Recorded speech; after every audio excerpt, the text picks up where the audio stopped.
अस्सलाम वालेकुम दोस्तों, अपनी नेक्स्ट वीडियो के साथ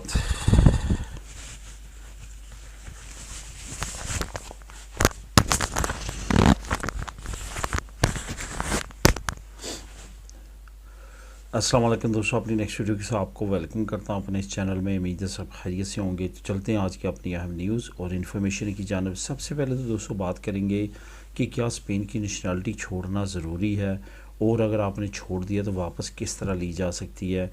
इस पर काफ़ी दोस्तों के कमेंट आए हैं। ख़ास तौर पे कुछ ऐसे कमेंट आए जिसमें कहा गया कि हमने गलती से छोड़ दिया, अब किस तरह से हम वापस ले सकते हैं। इस पे बात करेंगे। उसके बाद फैमिली वीज़ा लगने के बाद कुछ ज़रूरी मालूमात हैं जो आपने लाजमी तौर पे अपनानी है। कुछ ज़रूरी काम है जो लाजमी तौर पे करने हैं ताकि यहाँ पे आने के बाद स्पेन में आपको परेशानी ना उठानी पड़े। उसके बाद इंग्लैंड हुकूमत इमिग्रेंट्स के बारे में एक नई कोशिश में है। इस पे बात करेंगे। स्पेन बैंकों के बारे में एक नया कानून जो कि मुख्तलिफ बैंकों ने अपनी तफसील जारी की है, इस पे बात करेंगे वीडियो के आखिर में। तो यहाँ पे आपको बताता चलूँ कि आपको जो लिंक मिलेंगे आज वो मिलेगा इंग्लैंड हुकूमत से रिलेटेड जो इमिग्रेंट के लिए एक नई कोशिश है वो, और स्पेन बैंकों का जो नया कानून है। इन दोनों लिंक्स को आप ख़ुद भी क्लिक करके बिल तरतीब रीड कर सकेंगे।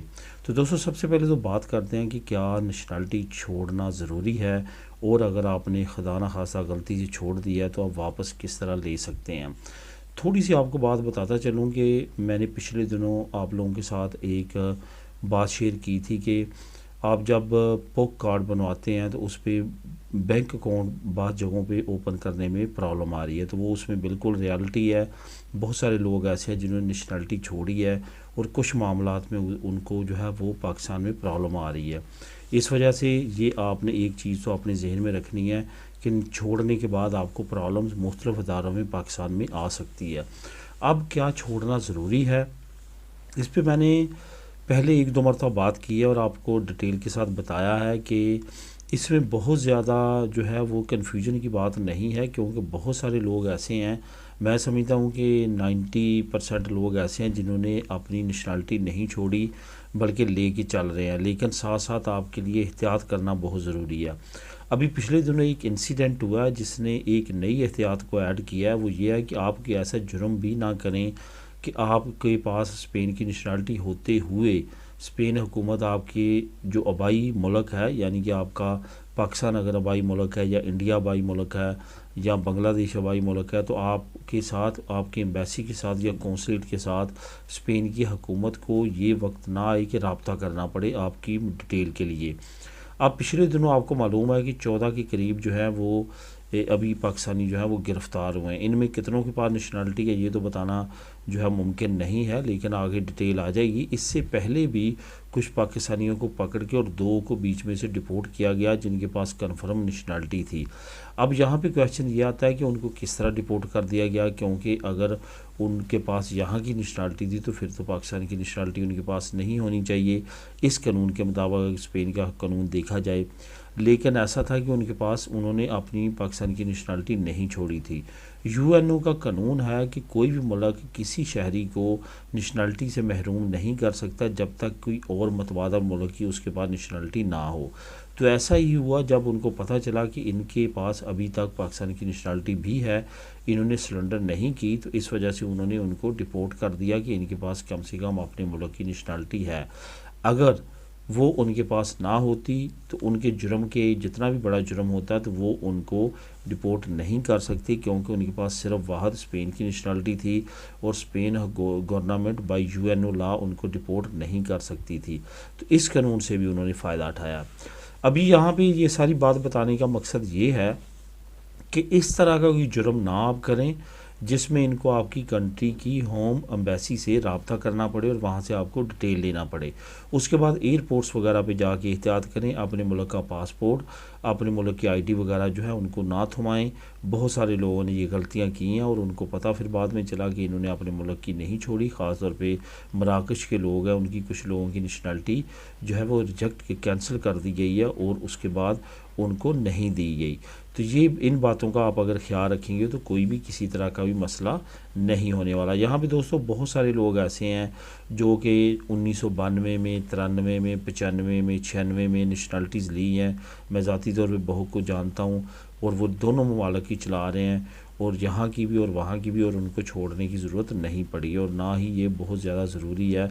सिर्फ ये है कि आपने एहतियात से काम लेना है, वरना कोई भी इसमें मसला नहीं है। अब छोड़ी हुई को वापस किस तरह ले, जैसे कि कुछ कमेंट आए हैं, ये बहुत बड़ा मसला है कि जब आप अपने मुल्क की नेशनलिटी को छोड़ देते हैं तो वापस लेने के लिए आपको एक लंबा इंतज़ार करना पड़ता है।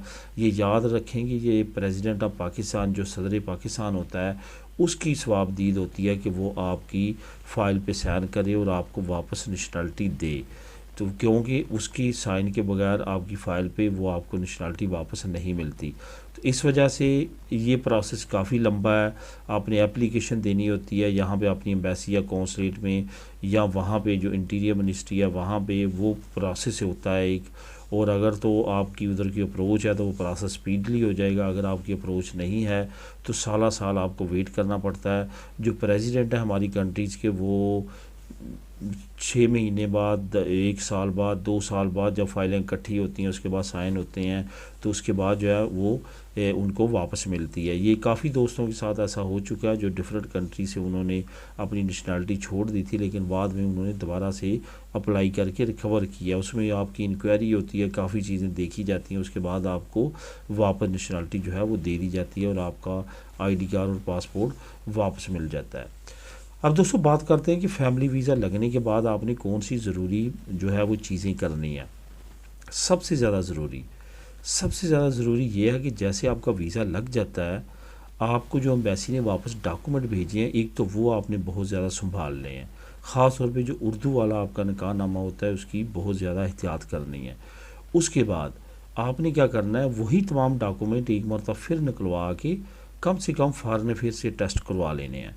अगर हो सके, अभी क्योंकि नया कानून लागू नहीं हुआ, आप एम्बेसी से भी करवा लें। वो डॉक्यूमेंट जो है वो आप अपने साथ लेके आएँ। अगर पहले डॉक्यूमेंट जो एम्बेसी ने आपको वापस किए हैं वो यहाँ पे आके आपको अदारे कहते हैं ये एक्सपायर हो चुके हैं, जो आपने नए टेस्ट करवाए होते हैं वो आपकी कारआमद आ जाएंगे।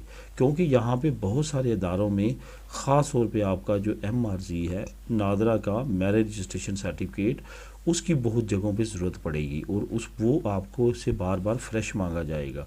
और किसी भी टेबल पे बैठा हुआ, हर डिफरेंट लोगों के डिफरेंट कानून है यहाँ पे, हर टेबल पे कुछ भी वो आपसे मांग सकता है और वो कुछ भी कह सकता है कि ये एक्सपायर है या कुछ है, तो आप उसको फ्रेश दे सकते हैं और उस पर आपका काम चल सकता है। बहुत सारे लोगों के साथ ऐसा हुआ कि उनकी फैमिली का प्रोसेस यहाँ पे आके एक मरतबा रोकना पड़ा, क्योंकि उनको दोबारा से वहाँ से अपनी होम कंट्री से ये तमाम डॉक्यूमेंट मंगवाना पड़े। तो इस वजह से आपने ये तमाम चीज़ें पहले ही करानी है ताकि यहाँ पे आके आपको परेशानी ना उठाना पड़े। दोस्तों इंग्लैंड के बारे में बात करते हैं कि इंग्लैंड ने एक मरतबा फिर जो है हाउस ऑफ लॉर्ड में जाने का फ़ैसला किया है। हाउस ऑफ लॉर्ड में भारी अक्सरियत में जो UK की हुकूमत है, इसको रिजेक्शन का सामना करना पड़ा था रिवेंडा बिल पे। रिवेंडा बिल ये है कि इलीगल इमिग्रेंट्स को रिवेंडा, एक अफ्रीका मुल्क में भेजा जाए, वहाँ पे उनके केस को लगाया जाए, वहाँ पे अगर उनका केस पास हो जाता है वापस UK बुलाया जाए, वरना वहीं पे उनको डिपोर्ट कर दिया जाए। तो इस पे हाउस ऑफ लॉर्ड ने भारी अक्सरियत में पहले इसको कैंसिल कर दिया था और हुकूमत की बात नहीं मानी थी, लेकिन अब हुकूमत ने दोबारा से अपना बिल इनपुट किया है ताकि दोबारा उस पर बहस हो, और इनको उम्मीद है कि हो सकता है कि इस दफ़ा बिल पास हो जाए। लेकिन देखते हैं इस पर क्या नई कार्रवाई होती है। अगर ये बिल पास हो जाता है तो उसके बाद ये इम्प्लीमेंट होने के करीब पहुंच जाएगा और उसके बाद बड़ी तादाद में इलीगल इमिग्रेंट्स को रिवेंडा UK की हुकूमत भेज सकेगी। अब दोस्तों बात करते हैं स्पेन बैंकों के बारे में, नए कानून के बारे में। जैसे कि आप जानते हैं कि आप वहाँ पे अपनी रकम इनपुट करते हैं, उसके बाद अगर आपको ज़रूरत पड़ती है निकलवाने की तो एक लिमिट रखी जा रही है कि इससे ज़्यादा आप एक दिन में 24 घंटों में नहीं निकाल सकते। ये लिमिट तो वैसे काफ़ी अरसे से है, लेकिन अब इसको कानूनी शक्ल दे दी गई है और इसको इम्प्लीमेंट कर दिया गया है। ज़्यादा से ज़्यादा आप अमाउंट नहीं निकाल सकते। कितनी? सबादिल बैंक ने 600 का कहा है, संतंदेर ने 3000 का, BBVA ने 2000 का, लकाशा बैंक ने 1200 का और ING बैंक ने 2500 का। काफ़ी बैंक्स और हैं जो कि ओपन बैंक्स हैं, ऑनलाइन बैंक्स हैं, उनकी डिटेल भी नीचे आपको लिंक में मिल जाएगी। वहाँ पे तमाम बैंकों के नाम और उसके आगे कितनी अमाउंट आप निकाल सकते हैं वो लिस्ट मौजूद है। वो आप क्लिक करेंगे तो वहाँ पे आप मज़ीद डिटेल पढ़ सकेंगे। तो दोस्तों ये थी आज की अहम न्यूज़ और इन्फॉर्मेशन। दुआओं में याद रखिएगा। मिलेंगे नेक्स्ट वीडियो में नई अपडेट्स के साथ।